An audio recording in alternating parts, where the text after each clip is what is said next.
E aí, pessoal, questão de número 56 do capítulo 9.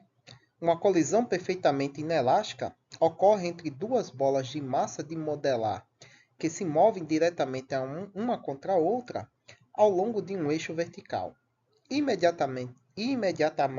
Oh meu Deus do céu, imediatamente antes da colisão, uma das bolas de massa de 3 kg está se movendo para cima a 20 metros por segundo e a outra bola de massa 2 kg está se movendo para baixo a 12 metros por segundo.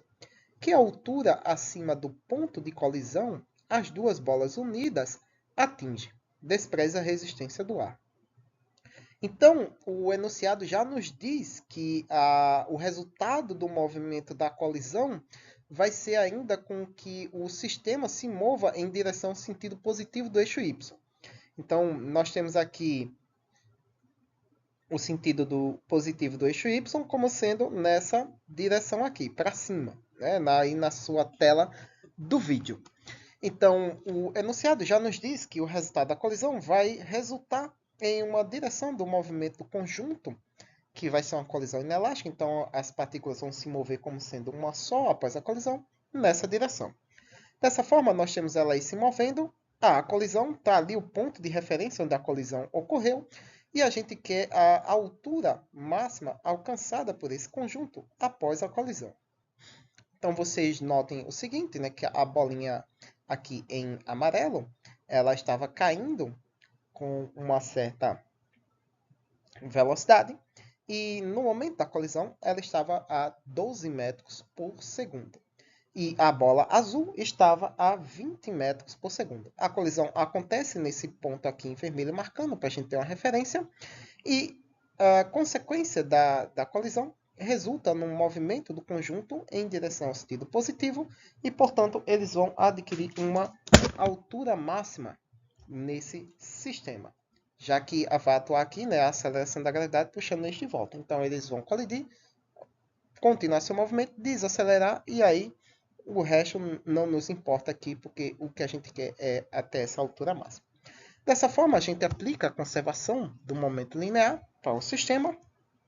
A gente sabe que o momento ele se conserva, então antes da colisão tem que ser igual após a colisão, né, a quantidade de movimentos.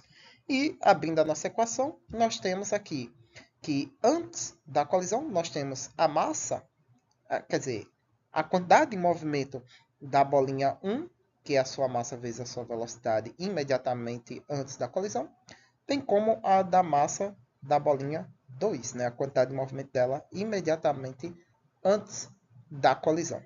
E após a colisão, nós temos aqui a soma da massa vezes a velocidade do conjunto, já que elas vão se mover como um corpo único.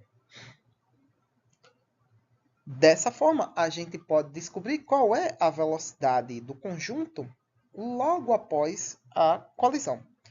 Vai ser dada por essa expressão aqui, isolando o nosso V, né, a velocidade do conjunto, que vai ser igual aí a soma da quantidade dos movimentos antes da colisão sobre a massa do sistema como um todo, né, a massa total do sistema. Substituindo os valores, nós vamos ter aí a massa da bolinha amarela, 2 kg, e a sua velocidade antes da colisão, que é de 12 metros por segundo. Como a gente orientou o nosso sentido positivo nesse eixo como sendo para cima, e ela se movimenta para o sentido contrário, então menos 12, mais a massa da bola azul, 3 kg, vezes a sua velocidade na direção do sentido positivo do eixo, então por isso 20 metros por segundo positivo, sobre a soma das massas, 2 mais 3 kg, que dá 5. O resultado significa que nosso conjunto, bolinha azul e amarela, se movimentam para cima com uma velocidade de 7,2 metros por segundo inicialmente, né? Ou seja, imediatamente após a colisão. Agora que a gente sabe qual é a nossa velocidade logo após a colisão, nós podemos aplicar aqui alguma equação da cinemática para descrever o movimento dessa partícula e nos fornecer o valor da altura máxima alcançada. A gente pode usar a função horária do deslocamento para um movimento acelerado, mas ele requer o tempo. e aí vai nos dar mais trabalho. A gente pode aplicar aqui, então, a equação de Torricelli, já que ela não depende do tempo, que é uma variável a qual a gente não dispõe aqui. Nesse caso aqui, nós temos o seguinte: o nosso ΔY vai ser a nossa altura máxima, o nosso h. A velocidade final vai ser zero, né? Já que a altura máxima é atingida quando o objeto para momentaneamente no ponto mais alto da sua trajetória. Então, nós vamos ter velocidade final igual a zero, e o resto da expressão, isolando os nossos termos, fica menos v0² sobre 2 vezes g. O nosso ΔY é o nosso h.